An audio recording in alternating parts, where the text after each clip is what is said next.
Sana magbago na yung presidente natin.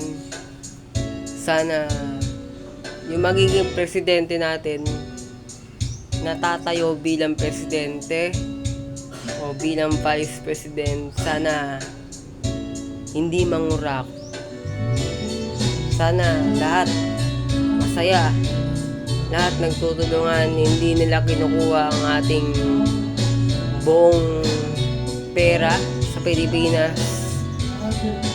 At ang aking hinihiling lang naman ay sana walang dumating na klima sa buong mundo.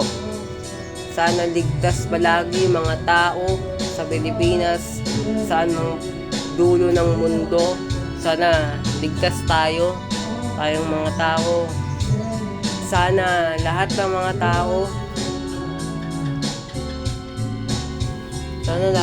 tao, ay lalo na yung mga nasalanta ng bagyo, sana matulungan sila ng mga nakatayo sa politika. Sana matulungan sila ng mga presidente. Sana patnubayan nila. Sana maalarma sila sa mga ginagawa nila na parang kabobohan, mga ganon. Sana ayusin nila yung mga project na pinapagawa nila, yung mga flood control, para hindi binabaha yung mga kabahayan, yung malapit sa ilog. Ayusin nila yung ginagawa nilang project, hindi yung nakaupo lang sila, nagpagawa sila ng project na basta-basta lang. Sana ayusin nila. Sana huwag nilang angkinin ang pera ng Pilipinas dahil matagal na sa atin yung pera na yun.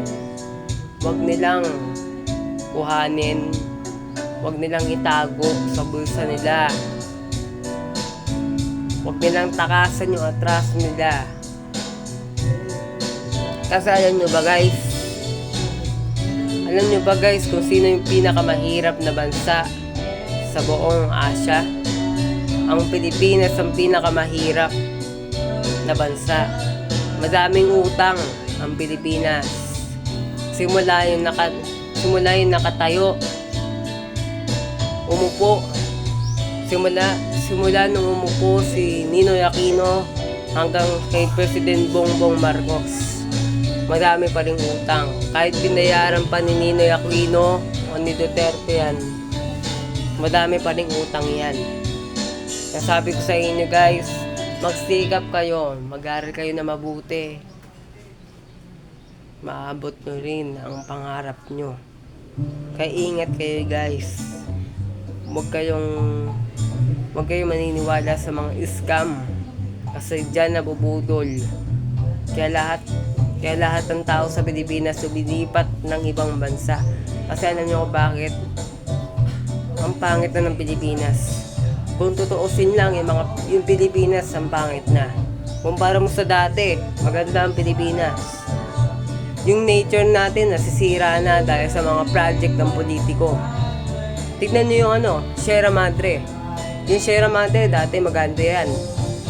Puri puno, mga madaming puno. Yan. Ngayon, may kita mo ngayon yung Sierra Madre. May kita mo ngayon nakakalbo na, wala ng puno masyado. Parang konting lang ng bagyo, papatalsikin lang. Alam nyo, sana hindi na lang naghiwalay. Sana andito pa rin yung Panggeya. Ayun lang yung sinasabi ko. Sana andito pa rin yung Panggeya para pag nagkaroon tayo ng kalamidad, may malalapitan tayo ng ibang bansa. Hindi na natin kailangan na pumunta o mag-aeroplano papunta sa ibang bansa para humingi ng tulong. Ayun ang gagawin natin para umasenso yung buhay ng tao sa Pilipinas. Lahat ng tao sa Pilipinas lumilipat ng ibang bansa. Ayaw na nila dito.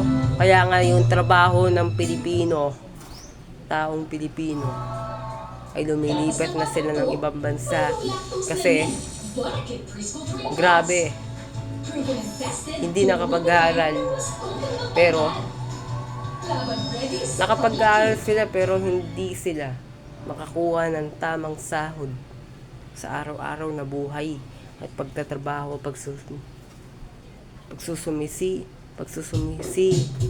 pagsumikap, magtrabaho. Hindi nila makuha yung tamang sahod. Yung punong-puno na yung timba nyo, yung pawis at pagod, hindi nila matustusan yun. Kaya kawawa lang lahat. Kaya ingat kayo guys. God bless all and thank you for watching. And sana mabuhay kayo ngayon 2026. Sana mabuhayan kayo sa mga sinabi ko ngayon. At sana yung mga politiko na yan, sana mabuhayan kayo.